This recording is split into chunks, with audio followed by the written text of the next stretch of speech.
Gotta give it up for Coach. Big shout out to the coaches.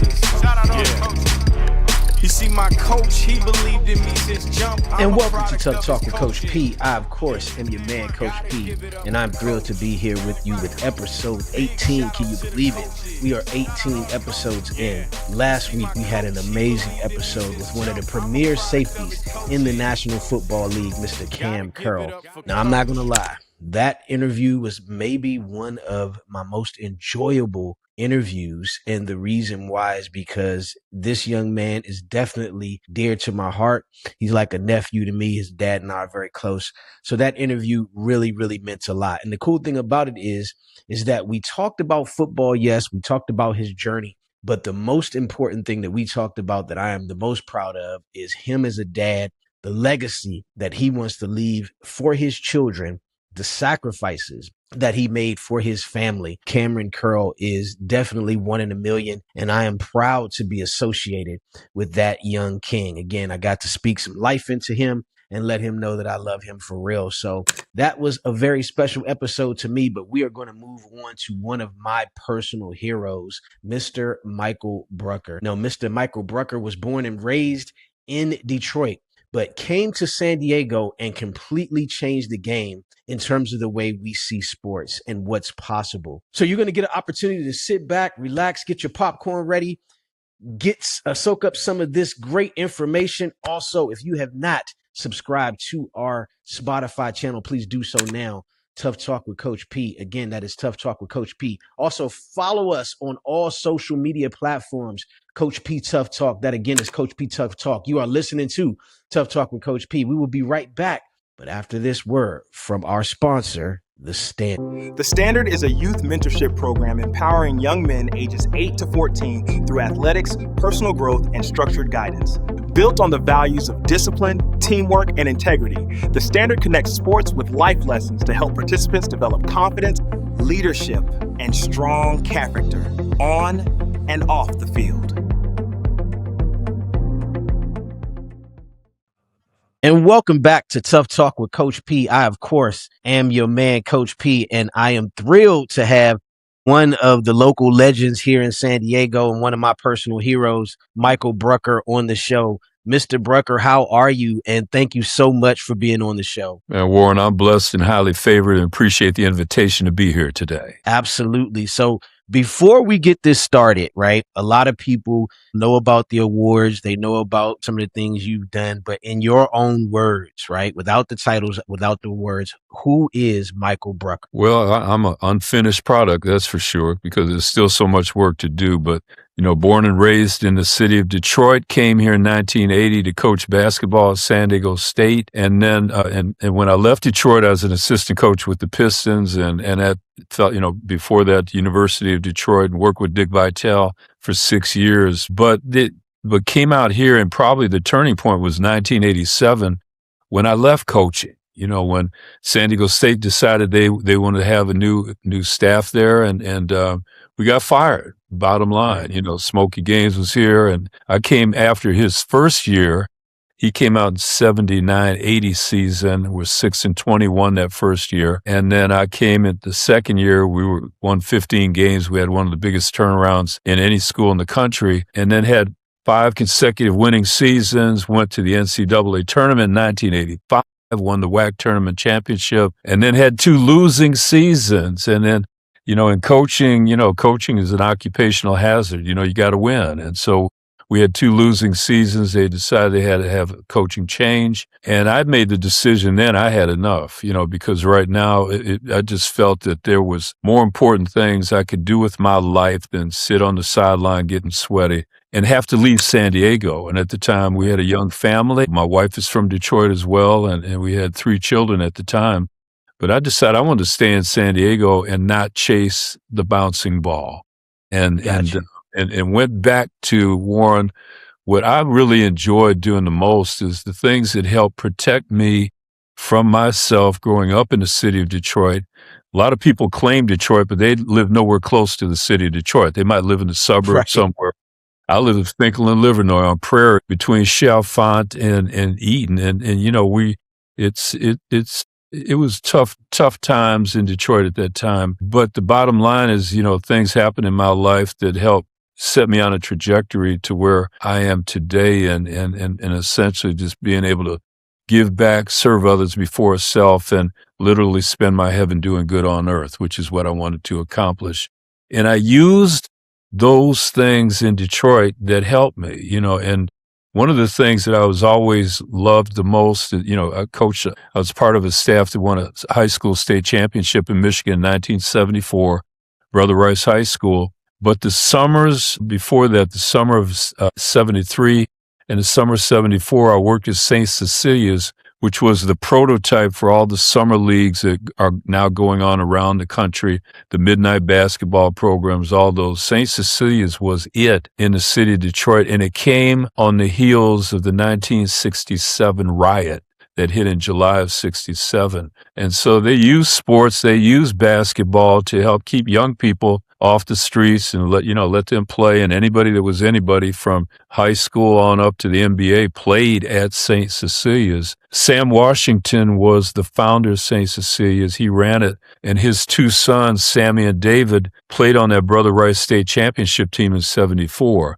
During that season, Sam had a heart attack. And so he asked me, I was young. I was a junior at the time, going into my senior year in college at the University of Detroit, political science major. And he asked me if I would help him run St. Cecilia's. And I did. And so we had, high school leagues, we had pro-am leagues, we had touring teams, then they call them club teams right now, but we had the Michigan All-State All-Stars.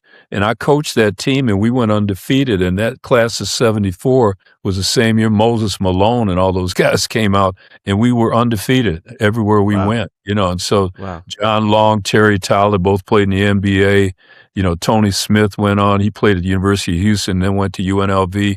We had a great team. And it was those kind of things I really got the most enjoyment. And so when I left coaching in 87, I wanted to recreate that in San Diego. And we did, Warren, at none other than Memorial Rec Center in Logan Heights. Wow. And what happened there is I had, during my years at San Diego State, befriended a lot of people, and one in particular was a lady by the name of Marianne Oberly, who was a deputy director for Park and Rec in the city of San Diego. And I went to her, told her what my vision was, trying to introduce the St. Cecilia concept to San Diego, and did they have any gyms that I could use to make it happen. They immediately gave me carte blanche use at no charge of the Memorial Recreation Center. And the reason being is because at that time, nobody was going there because of the gang activity that was happening right there in the parking lot. It was like a drive-through for crack cocaine. They would be selling guns in the tot lot and testing them into the sands. And nobody would go to Memorial. And so I went in, I said, what the hell? I'm from Detroit, so it didn't bother me. Right. So I went in and started the Supreme Court basketball program. And we ran a summer of day camps for kids in basketball. And then I brought the Pro-Am League to Memorial Rec Center. And we had anybody that could play basketball that thought they were good. They came and played at that time. All the San Diego State players played. And it was there. But it was there, once again, going back to my roots in Detroit, replicating it here in San Diego. And that's basically what I found myself doing ever since, trying to make those same things happen, and have not looked back. Because from that program, I was getting a lot of news media coverage because everybody's saying, well, what's the assistant coach at San Diego State, former assistant, doing now? And they did features on LA Times article, Union Tribune. At the time, there was a San Diego Union and there was a San Diego Tribune, an AM paper and a PM paper. And they were doing articles about what I was doing at Memorial Rec Center. And then it wasn't long after I got a call from the honorable and beloved Cecil Stepp, who was then the chief probation officer for the county of San Diego. And it's ironic that we talked before we came on here and you talked about the work you're doing with San Diego Police Department. Well, he called and asked me to meet with him. I didn't know who he was. And he came to me and simply said, what can I do to keep kids out of juvenile hall? Right. And so I met with Cecil. I sat in his office. He had this big brown leather couch in his office, and I sat down on it. And I said, Cecil, when I came to San Diego in 1980, I was somewhat surprised to see that San Diego didn't have an AAU program. It didn't have a CYO program. It didn't have a DMBP program. It didn't have a PAL program. Didn't have an NYSP program. Those all stand for Amateur Athletic Union, Catholic Youth Organization, Developmental Neighborhood Basketball Program, the Police Athletic League, the National Youth Sports Program, had none of that. And I said, those were the things that helped keep me out of juvenile hall in Detroit. And so that was a meeting on a Thursday. I got a call the next day from his secretary on a Friday asking if I could make a meeting on Tuesday at police headquarters. And then I go into the meeting on the 7th floor of the police headquarters, and Bill Collender was the chief at the time. Bob Bergering was assistant chief. And we go into this meeting, and the room is full, and there's one seat in the middle of the room. It was mine. And they asked me, what do I want? And I said, and that's where we laid out on the whiteboard on the wall what then became the San Diego Regional Police Athletic League that I founded and ran for 10 years before going to the Jackie Robinson YMCA. And so that was, it's simply by serving others before self. I had put together a plan. I had to put together, back then we had those day timers, and I sat down and I put down a 12-month plan of what I wanted to do, and virtually had to convince my wife on how are we going to stay in San Diego with 3 kids and no income, so so how is I going to monetize the ability to stay in here? And we see a lot of folks doing that right now. What you're doing right now, I mean, you're training, you're coaching, your podcast, you're doing a lot of things like that, but it can be done. And I think the lesson to be learned is there's life after coaching. I then went on after the Police Athletic League to the YMCA for 23 years. There is life after the YMCA. And I think a lot of times we get so entrenched in the 9 to 5 that we don't really look at the needs that are out there that need to be fulfilled. And when you ask me, who am I am here to try and do whatever I can in my remaining time to make an impact on this earth. And that's bottom line, what I do. Awesome. Yeah. Now you mentioned, and you said this, and I was going to ask you about it because I read this somewhere. I mean, I want to make sure that I get it right. Spending my heaven doing good on earth. When I saw that, when doing my research, I thought that was a very powerful statement. Where did that come from? What does that really mean to you? I went to Catholic schools K through college. All right. And in Detroit, my high school was St. James. That's the one I graduated from. And St. James had a quote that said, words without deeds are dead. All right. So it's those kind of things that have always resonated with me. So we come to San Diego, we move out here in the Del Cerro area, and our Catholic church is St. Therese. And when you walk in the front door of St. Therese Church, right there on the floor, before you walk through the door, are those words, spend your heaven doing good on earth.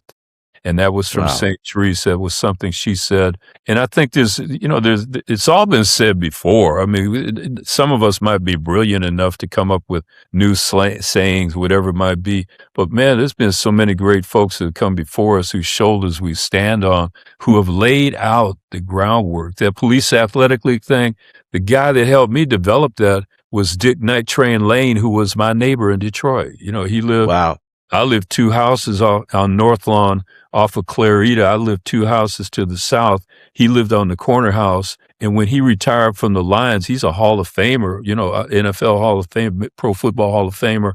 When he retired from the Lions, he became the executive director of the Detroit Police Athletic League. So when I left coaching, I called Train up. And when we got to this situation with the police department, I came in as a contribution from San Diego County Probation Department. Dave Kruk was the first officer that was assigned to the project from San Diego PD. But I got in touch with Night Train and I said, Train, how did you set up the Detroit Police Athletic League? He sent me the whole template. I mean, so there's no sense reinventing the wheel. We brought it to San Diego, tried to replicate a lot of what it's done, and Detroit PAL has been still going strong. And that was modeled after the Police Athletic League that was founded in New York City. So Yes. That PAL program has been going on for a long time. And today I'm just really proud to see that what was founded in 1988, 87 time frame is now called Star PAL. So that's still Right. going strong here in San Diego. Right. Now, well, actually, before we go any further, we're going to take a quick break. You are listening to Tuff Talk with Coach P. I am here with the great Michael Brunker. We'll be right back. We don't chase. We create. They knock. They watch. We keep working.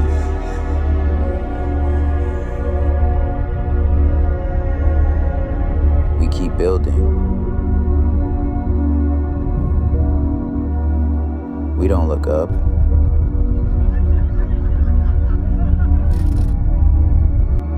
Crowds form. We stay seated. Because the real ones find you. You don't gotta go nowhere. Just be true to self. Beauty is in the eye of the beholder.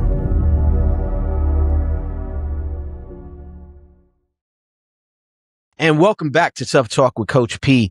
I am your man, Coach P. And of course, I am thrilled to be here with Michael Brunker. This man has had a great journey, and I want to focus a little bit of it on the Jackie Robinson Center, because when you started at the Jackie Robinson Center, it did not look like it looks today. Okay. The way it looks today is amazing. And I know you laid the groundwork for that. So I want to talk a little bit about that and how important that work has been, because we all know now that Jackie Robinson, that center is a staple here in San Diego, and it serves a lot of young people, and particularly in that community where it's needed. So talk to me a little bit about that journey, some of the ups and downs, and ultimately what the goal was and how you were able to achieve that there. Warren, first thing I need to do, I need to call a timeout. Yes. I need to call a timeout. First off, stop calling me great, because I'm nowhere near great. I'm not great. But I'm glad you mentioned, had you been in the old Jackie Robinson YMCA before the new one was built? Yes. So you're a witness. And, yes. And so, and you got to remember now that Y had been serving that community since 1943. All right. In some way, shape, or form. Even the old Y that you probably remember didn't look like that in the beginning. It was a Kwanzaa hut that was brought onto land that was donated by the Greenwood Memorial Park and Mausoleum. And Fred Davies was the owner of that place. And so what happened is, historically, I mean, there was a time where Imperial was a dirt road. That road coming off Imperial, which is now called YMCA, was a little dirt road. It wasn't paved. There was no stoplight there. You know, it was just, it was, and if you listen to there was no 805. So there's no 805 running through that community at that time, you see. And so it was a back road, Imperial was at that time. And so in the beginning, they founded that, and it was called the Southeast Y.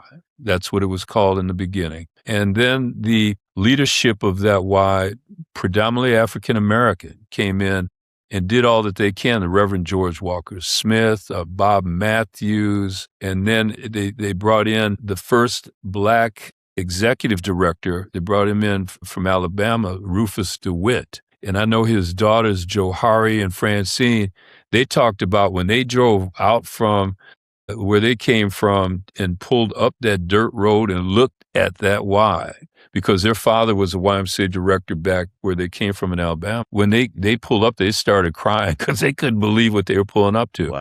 But those community leaders, with their spending their heaven doing good on earth, with their own hands and their sweat labor, and there were no lights, they would pull their cars up and they put the bricks up under that building so it wouldn't flood, because Choice Creek ran through the back of the building. And then over the years, the Y was able to get community development block grants to add on little pieces. You know, the gymatorium, which was not really a gym, but it was something that looked like a gym type thing. They put some offices in. One day, Bob Matthews tells a story how he went to Pappy Hazard, and everybody heard of Hazard Center and Hazard control everything that's now Mission Valley. And at one time, when you look at all that mining that goes on along Mission Gorge Road, that was all mountainous back at that time. And so the aggregate industry came in and they leveled that down, sold the aggregate for concrete or buildings, wherever else might happen, and then built all those buildings and condos and cities that come up in that area right now. But he went to Pappy Hazard and asked him if he would build him a swimming pool. And so allegedly Pappy Hazard said to him, he said, well, Fred Davies brought him in because that was a relationship. All those folks were close. And he brought in and said he wanted a swimming pool. And when you talk about race relations Pappy wasn't the most politically correct person at that time. And so here was a young black man coming in asking him to build him a swimming pool. And then at the end of the day, Pappy ultimately said, well, that's nothing but a hole in the ground. He brought all his equipment over. They dug that hole, and that became that first 3-lane pool that was at the Southeast YMCA. Wow. Fast forward to the 70s, where there was a lot of political, in Detroit, we know what happened in the 60s. We know the Reverend Dr. Martin Luther King Jr. was assassinated in 1968. Early 70s, there was a lot of racial tension going on in Southeast San Diego, in Logan Heights, and those communities. And it had a lot to do with law enforcement in particular. And so what happened was the students at Lincoln High School approached the YMCA in and around the time that Jackie Robinson was called to be with the Lord to see if they could rename the Southeast YMCA to the Jackie Robinson Memorial YMCA. Wow. And seeking the permission from the family, we got it done, and that's when it became the Jackie Robinson YMCA. Now, included in that pathway are some legendary, you talk about great people, I'm telling you some names right now that we need to honor, and they're the ones that helped make this new YMCA happen. The Reverend Amos Johnson Jr., who was raised in Logan Heights, he went to the Y as a kid, and he served on the board of advisors at the Jackie Robinson YMCA for close to 50 years. He's still involved. Gene Bailey, retired military naval captain, and he got connected through E.J. Hearn, who was also they all had this vision. They had this vision of, Ray Robinson was the first black lifeguard in the county of Los Angeles. Before he moved here, he Kappa, he comes down here and he was determined that aquatics was going to be a big deal in Southeast San Diego. Not just teaching kids how to swim, but teaching how to be lifeguards, how to be employed as a lifeguard or a swim instructor. And so these legends of the community stepped up and remained on that board. And as we started, then I came involved in 97. And Amos and Gene were the ones that pre-interviewed me before I went through the interview for the position. And so what happened was they kept looking at the YMCA of San Diego County, just so I want everybody to know this, is the largest YMCA association in the country and second in the world to the YMCA in Toronto, okay? So what happened now is all of the elders of the board who've been around for a long time, we start seeing YMCs pop up in Mission Valley, in La Jolla, in, South Bay, the McGrath YMCA out in East County, all these Ys are coming up, and they kept asking the question, why can't we have one that looks like that? Right. Why? They wanted one, and I kind of agreed, right? I said, wow, right. God bless us for what we're working with mirrors and miracles, yet we go into these other Ys, and it looks like Star Wars, man. You see great facilities. And so ultimately what happened is we got the green light to proceed, but Warren, here's the deal. In the Y world, and I'm going to throw this out here for anybody or everybody that wants to consider building something. I don't care what you think you're building. In the YMCA San Diego County Association, if you don't raise the money, you can't build it. Right. Now, I want to be real clear. I don't care what your visioning board looks like. I don't care what your blueprint looks like. I don't care what the architects come in and tell you what you think you can have. I don't even talk about the colors on the wall or the equipment in the building. If you can't raise the money, you can't build it. All right. And so we had to raise all the money. So when you walk in that new YMCA, a couple things you want to be aware of right now. Number one, everything you see is debt-free. So that Y doesn't have to sell nary a membership to pay off a debt to build a construction, for a construction loan. Everything has been paid for. And number two, we left behind an endowment that can help fund programs, especially for that big pool, because you remember the old pool had 3 lanes. The pool right now is state-of-the-art pool, competition pool, where now Lincoln High School can have a swim team and have legitimate swim meets in that 6-lane pool, you see. So when I look at that, and if you ever fly into San Diego, be sure to sit on the left side of the plane, sit in an A seat, because when you look down on the approach to San Diego International Airport, you'll see Lincoln High School as you come through. You'll see a beautiful campus right there. And then as you cross over 805, you look down and you'll see that number 42 on that field, and you'll see swimming pool in the building. Man, that looks good, Warren. Let me tell you. It looks amazing. Yes, I can't even begin to tell you how many people tell me about it, how many people take pictures, they'll send videos of it. But that is something that we all have reason to be proud of, not because I was there during my season of service to help break ground and cut the ribbon. And, I was the fundraiser. I was the project manager. I was all of that. And for a period of time, we had to work remotely because we shut the program down. We shut the old Y down and got out of there to build a new one. But what's happened, though, is just to honor all those people that got to see that happen in their lifetime. And there were a whole lot of others that I wish they were alive to see it happen, because when you go in and you look at that donor wall, there are names above the white letters. All those donors above the white letters, those are 7-figure gifts, 7 figures. So we raised many millions of dollars to help pay for that. Also got a $6 million grant to help restore Choice Creek.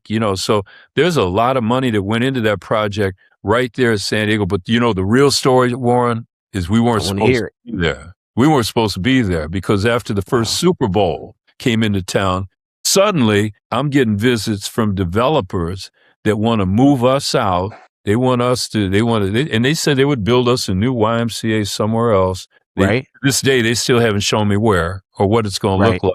But they would come in with footprints and renderings of what a new Home Depot could look like in that location. Now, you say wow, but I want you to think right now, every time you drive up and down Interstate 8 and on the south side where the Scottish Rite Center used to be, guess what's coming up right now? What's that? A Home Depot. Wow. Yeah, so they moved the Scottish Rite Center out. They built them a beautiful facility. They don't have meetings there anymore. You can't convene there anymore. But that big white building is the Scottish Rite Center. And then next to it is a Home Depot parking structure. It's coming up. And that's what they want to do because they want to have that visibility. Historically, and I know you probably have to take a break soon, but let me close this chapter off right now. Across the street from the Y was a failed housing complex. If you remember that, there were nothing but concrete pads, and they had utility poles sticking up out of the dirt.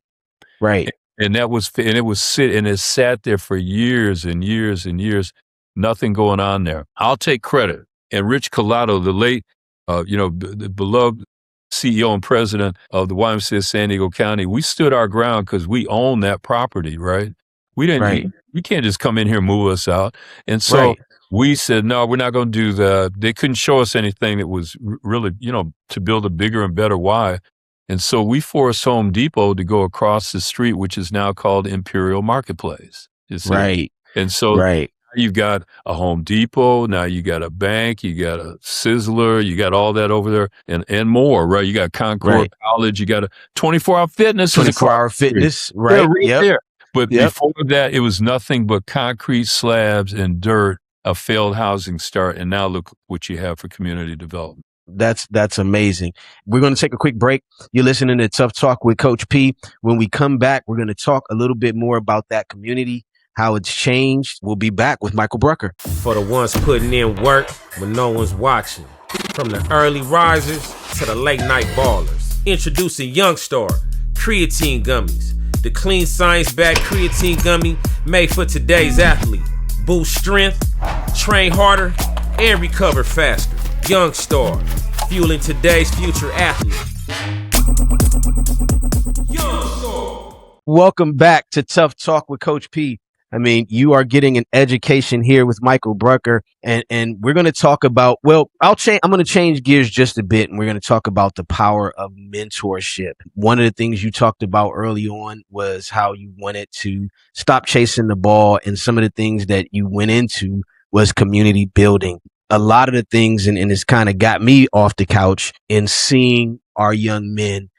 I want you to talk about the power of mentorship. And you touched on it before about how these basketball programs helped a lot of kids. It helped you. For me, I'm from Southeast DC. And if you've ever been to DC, you know how that was. And football probably saved my life there. Got a scholarship, brought me out here. So talk to me about mentorship and how you feel that role plays for these young men and how it can help. Just touch a little bit more on that. Well, it's happening in every arena. I mean, when you look at it, and the other thing we want to be clear about too is in the service area of the Jackie Robinson YMCA, there are literally 52 gang sets. So young people getting mentored somehow, some way. And Yes. but the key right now is that what we're looking at is how do you develop self-leadership in a young man? And right now, mentorship is a key part of it, but currently I'm consulting with the Blanchard Institute. And this was part of what happened in retirement. Ken Blanchard is my mentor. And this kind of happened one day when we were hosting the Reverend Dr. Martin Luther King Jr. Human Dignity Award breakfast, and for 23 years, I was running that event. And in the last event I ran, we had like 1,800 people down at the Town and Country Hotel. Every year, we would try and bring in somebody who had a connection to King during his walk. And if possible, if they could stay afterwards to speak to community leaders, they would do that. Normally, it was tough because they'd come in and out. They'd have to go speak at other places. But one year we had a luncheon after the breakfast, and Ken Blanchard came in. Now, Ken Blanchard wrote the book, The Servant Leader. He wrote the book, Lead Like Jesus. He wrote the book, The 1 Minute Manager. He's written or co-written 60 books himself. And so he came to the luncheon and then said he wanted to meet with me. And when he said that to me, I said, okay, we could do that. And so we met. He had me over his home for lunch. And as we're talking over lunch, and by the way, he's a big basketball fan too, he just blurts out, I want to be your mentor. Ken Blanchard. Ken Blanchard, the guru of executive leadership training, telling me he wants to be my mentor. So I kind of just, continue eating my lunch. I said, yeah, that'd be great. That can keep walking. About 5 minutes later, I said to Ken, why do you want to be my mentor? And he basically said to me, I've been watching everything you do. That's lesson number one. People watch what you do. And the second thing he said is, I want to be a part of anything you do, period. Ken was there at the groundbreaking for the Y. He was there at the ribbon cutting for the Y. He was there at the dedication of the gymnasium at Jackie Robinson, all of that. I want to be a part of what you do, you see. And he'll call up randomly and we'll talk and all of that. But the key right now is that the mentor is not the whole show.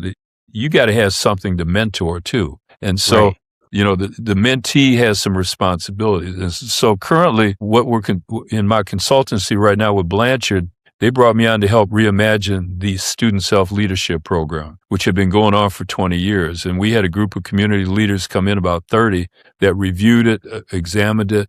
And now it's targeting high school students and the adult champions mentors in their life, right? Could be parents. A parent should be a mentor. Coach should be a mentor. Teachers. Right. You could sign up to be a mentor, but there's other roles you could be to be a mentor. But there's 6 principles, and I want you to follow along with them. 3 on the mindset side, 3 on the skill set. On the mindset, it starts with number 1, challenge, assume constraints. And that basically comes down, and you've been in sports long enough to know that it's that stuff that gets in your head that tells you can't do something. Right. I can't work out. I can't get up in time. All those things. How do you flip that script in order to get that assumed constraints out of your conversation, out of your head, and moving you in a direction that's really positive? The second element is to activate your points of power. And the points of power are 5. There's 5 of them right now. 1 is position power. So right now you've got the position in this podcast. I don't. All right. Position power, task power. That's your ability to work. Relationship power. It's your personality. I mean, what kind of person are you? The kind of personality that people want to be around, or are you that sore head that no one wants to talk to? Right. Right. Relationship power. I mean, we're here because of a relationship, right? Right. Who do you know? How can you bring those people into the mix? And then finally is your knowledge power. What are you an expert in? And every young person, anybody that's going to be mentored, has at least one of those 5 points of power. Okay. Right. And then the third element is be proactive. Be proactive, not reactive. So often mentees are reactive instead of taking initiative to do what they need to do. You had to do that as a football player. No one was going to pull you out of DC and say, you're going to be the great Warren Preston and you're going to do this, that, or whatever. You had to step up when no one else would step up on your behalf. So be proactive. That's the mind. You got to have that mindset. And if you don't have the mindset, you will never have the skill set. And here's the 3. Number 1, set clear and compelling goals. So oftentimes young people are told what to do. Right. But how often do we? So if I were to ask Warren Preston right now, what is your clear and compelling goal? You want me to answer it? Yeah.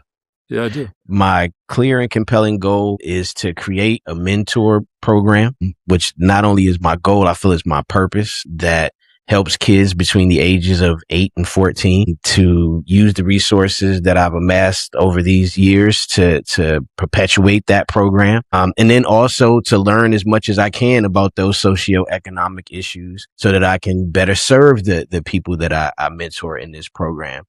Right now, that's my mission.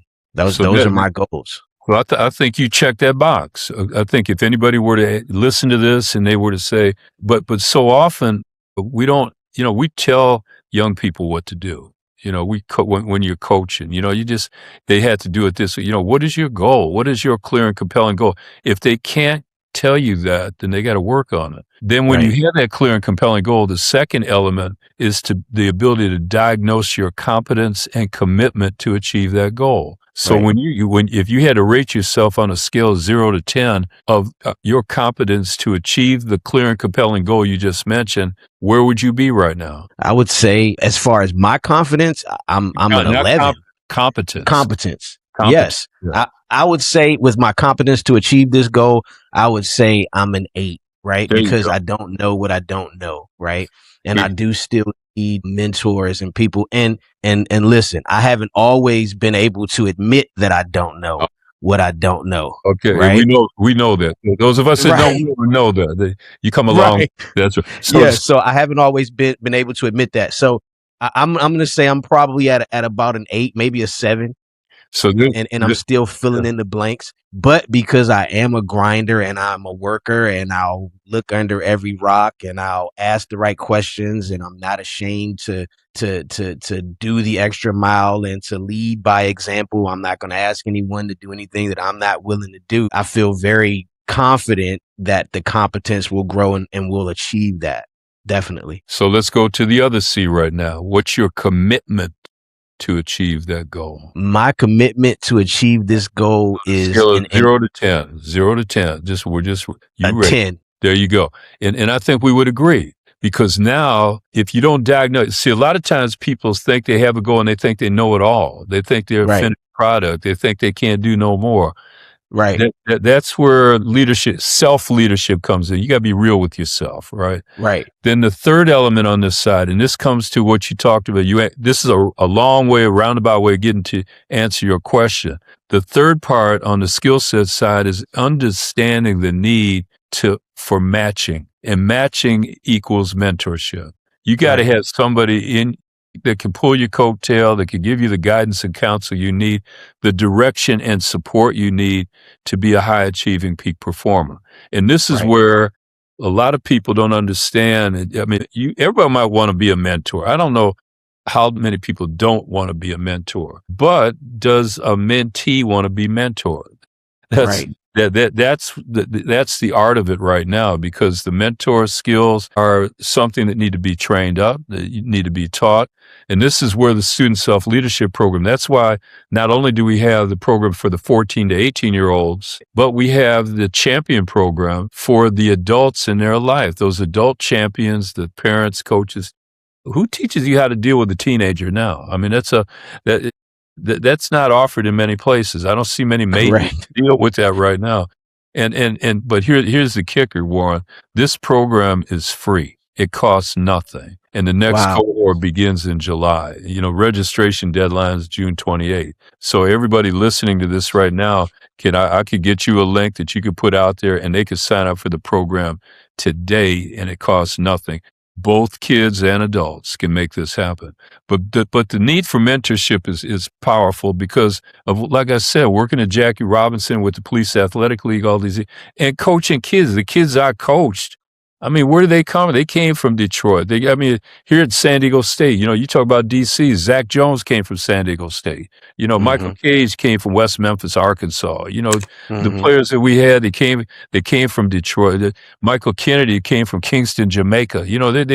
They're coming from environments where you're going to get mentored, but some of the mentors that you're going to see are going to put you into that generational stuff that you shouldn't be doing, right? Right. And that's the tough thing. What I loved a lot about what I did with the Police Athletic League and at Jackie Robinson is to see young people, you work with a 9, 10, 11, 12-year-old. They look different when they're 30 and 40, right? But when they come up to you and say, I was in your PAL program, I saw a guy that works maintenance over at Lake Murray, and I'm walking over there one day, and he talked about how he was on a police athletic team out of Stockton Recreation Center. You talk to Marlon Wells, who, if you haven't interviewed him on this, talk to him fast. Marlon, I remember Marlon, he was one of the 12-year-old kids that walked into Memorial Rec Center when I was running a basketball camp. And the boy was wearing baseball cleats. And I said, Marlon, you can't wear baseball cleats on a basketball court, So, right. But now look at Marlon. He's a legendary coach, one of the top high school coaches in the country. So I mean, Zach Jones, coached all he did. I started him coaching after he got done playing semi-pro ball, and so these guys are all doing great things, but the instruction that you get is good instruction, but especially for not only young men, but women as well, and not only black kids, but all kids, because kids are going through a whole lot in their lives right now, and they need to get the proper direction and support when they need it. And, right. and if they act out in schools and they get sent to the counselor's office, if there is a counselor. They don't always have counselors in school nurses. But if there is somebody, just imagine the caseload a school counselor might have with kids. I've got 10 grandkids right now, ages 11 on down to 1. And I can tell you right now, they're growing up. So, you're dealing with things. Yes. You got to be prepared to tell them the right way. And I'm just fortunate now at this stage in my life that I can do a better job with my grandkids than I did with raising my kids because no one told me how to do it. I could do a better job coaching now than I could when I was coming up as a young coach, coaching at Brother Rice and U of D and Pistons and San Diego State. I think we all learn along the way, and that's where adult learning is critical and very important. I 100% agree. And I will take you up on that offer of whatever links that you have where we can get actual kids and the adults involved in this. I'll definitely push that out and promote it. I think it's good. I'm going to work to attend one of those trainings just so I can get involved, because I think when you have that calling, like with you, it was more than just you creating a job for yourself. It was a calling. I mean, I believe people that walk in this life where they put others before themselves, and it doesn't matter whether you use sports as the catalyst or whatever, but to our coaches and mentors and people like that are doing this, it takes a certain type of person. So I do appreciate that about you. And again, I want to be a part of that and want to push that out. We're going to take one more quick break. You are listening to Tuff Talk with Coach P. And again, I could listen to Michael Brunker speak about these things. I'm learning a lot. So if guys are wondering, hey man, what is he doing when he's looking down? I'm taking notes, okay? Because I want to soak it all up. We'll be right back. The Standard is a youth mentorship program empowering young men ages 8 to 14 through athletics, personal growth, and structured guidance. Built on the values of discipline, teamwork, and integrity, The Standard connects sports with life lessons to help participants develop confidence, leadership, and strong character on and off the field. And welcome back to Tuff Talk with Coach P. I am your man, Coach P, and I am here with Michael Brunker, who has dropped a lot of gems on us, and we're going to come to the conclusion of the show here. Before I let you go, I do a segment that I call Rapid Fire. I'm going to ask you a series of questions, and you can answer these questions in any way that you like. I have about 4 of them. Some of them are going to be about sports. Some of them are going to be personal, but here we go. All right. All right. So, Coach P, rapid fire. Okay, so the first question that we have in this rapid fire series is, who was your greatest mentor? Who was the person that you remember that mentored you that stands out the most? And I think you might have mentioned him already. Well, that was 2 houses to the right. I didn't mention that 2 houses to the left was Melvin Franklin of the Temptations. Wow. Okay. He lived there, and Melvin was, just think about it, back at that time in the 60s, how old he must have been. He was very in his 20s. And so I saw them rehearse in their basement, in his basement. You know, I'd sit on the stairs and watch that. But Melvin was a guy he loved to play basketball, but he couldn't play a lick. But he'd always come to the hoop in my backyard. But he would always ask me about school. He would talk to me about school. Train did the same thing as well. And then he put a book in my hand that I'll never forget, and I still have it. The book was called The Prophet by Kahlil Gibran. And so if you ever look at that book, The Prophet, it's so many life lessons in there that resonate with me for my entire life. Perfect. What is the best advice either your father or a mentor that meant a lot to you ever gave you? I will tell you this about my father. You know, my father was a military man, you know, so he served in the military, left, and he, hardworking man, you know, but he always talked about, you know, if hard work was an indication of success, then the ditch diggers would rule the world. Right. So he talked about the importance of getting an education, and because of that, I became the first person to receive a degree in my family, and it was because of him. And so he wanted, at the time, and I graduated high school in 1970. All of my classmates were enlisting in the military. That was Vietnam at that time, and I could have went that same route as well, but he was real determined that I not go that way. Fortunately, my number was very high, and so I didn't get drafted, but he wanted me to always have a better life than he had, because he worked for Global Brewing Company in Detroit for a long time. They laid everybody off, and I saw this man working 2 or 3 jobs a day, car washes, gas stations, assembly line at Ford, you know, all of that, and he just insisted to have a better life than me. And when I graduated from college, it was all the uniforms I ever wore in my life probably made him the proudest, for sure. Amazing. That's awesome. Okay, the last one.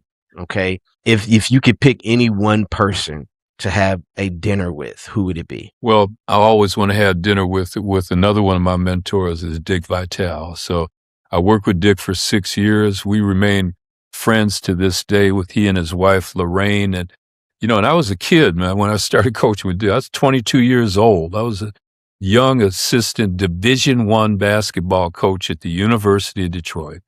And then when he went to the Pistons in 1978, he took me with him, you know, so I was at age 26, the youngest assistant coach in the NBA. And we lasted 2 years there before I came out here in 1980 to coach at San Diego State. So, Maria and I drove cross country, and I was 28 years old, you know, driving a Ryder truck, pulling a car. But Dick gave me so much opportunity. And before him, another mentor, the late Bill Norton, the coach of Brother Rice High School, he's been called to be with the Lord now for 2 years. He's another guy that I love dearly, he and his wife, Vivian. And so it's people that have just done so much to help put so much into me that I just pray that, I'm living up to their expectations and that I can continue doing great things like they did with their life. And Dick now, what he's doing, battling cancer, and having multiple episodes with it. And at the same time, raising millions of dollars for pediatric cancer through the Jimmy V Foundation.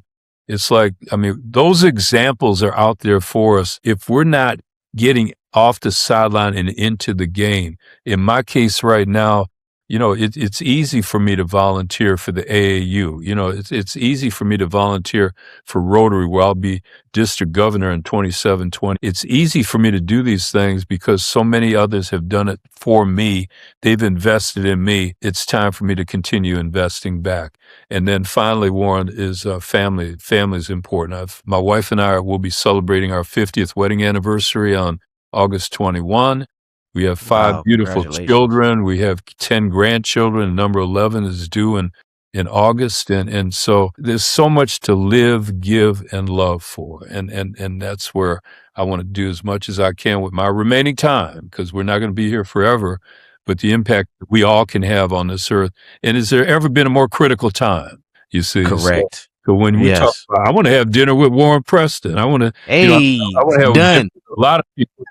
And I think that, but we don't do this anymore, because everybody wants to send text messages instead of even making a phone call. They don't want to drop a letter. They don't want to meet people in person. And I think that's the power of when we can all get together in a real, legitimate, bona fide way. So let's all break bread together. I love it. And invitation accepted. We'll definitely have that dinner. I would love to pick your brain. And like you said, I definitely have come a long way in terms of my approach to things and being a better leader by being a better follower, right? Like learning how to take constructive criticism, learning how to be led. And it happens in different times for all of us, but that's where I am. So at this point in my life, I just want to be able to give back. I want to be, and I want to be efficient and effective at doing that. And again, having to learn that you don't know what you don't know, learning that you need mentors and people that have laid a path, and being smart enough to listen and take the advice and start from where you need to start. So I definitely will be reaching back out to you to see how we can make some things happen as well. And you know what's so powerful about what you just said too, and we didn't talk much about this, but as a former athlete, which you are, right?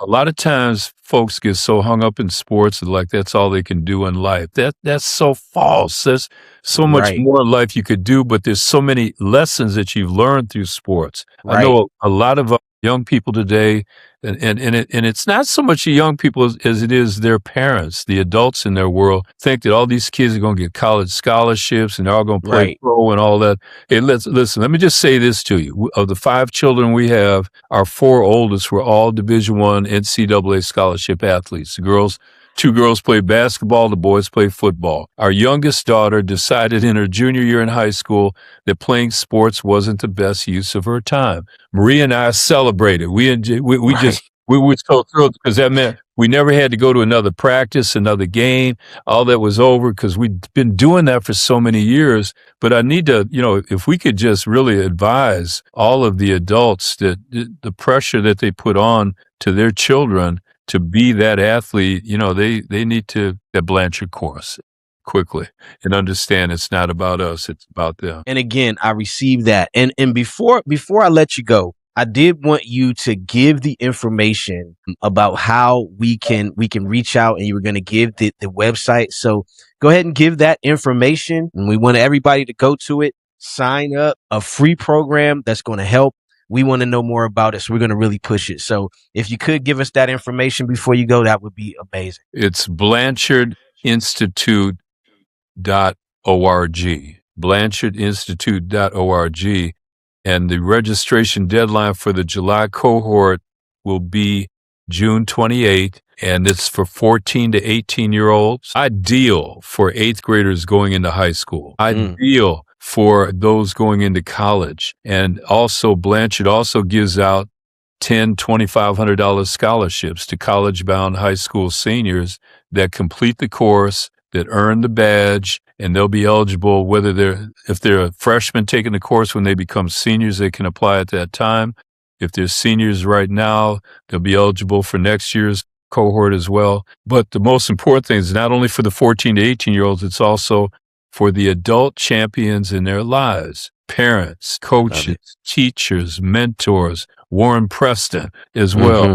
And what I'd like to ask you to do is, because of this podcast, where it says code registration code, let's put in Tuff Talk or TT or Coach P, something that you heard about it here, so we could see how many in this audience took advantage of this opportunity. And then I love that. Spread the word, share it with, hey, and this is not just for people listening right now. Your kid's entire school can take this, and remember, it's free. There's no charge. I love it. None. I love it. I love it. Well, we're going to push it, and we're going to try to make sure that we maximize this opportunity. Again, you have been listening to Tuff Talk with Coach P. I am your man, Coach P, here with Michael Brunker. I'm going to say it, great man who's done a lot of great things here at San Diego and who I appreciate very much for everything that you've done. We'll be right back. You don't just show up, you show out every damn day. This ain't your average energy boost. Young Star Energy Gummies give today's future athletes clean fuel with real results.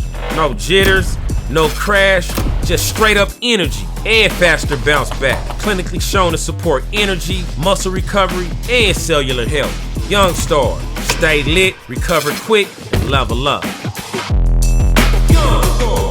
And welcome back to Tuff Talk with Coach P. I, of course, am your man, Coach P, and I'm thrilled to be here with you today. We had an absolutely amazing episode with Michael Brunker. We talked about being a mentor and, most importantly, being a mentee, the attitude that you have to be a great mentee. Now, for those of you that want something better, that want to learn, make sure you check out this program. All right, I'm going to leave the information here. It's going to be flashing across the screen. It's a free program, not just for kids, but for adults as well.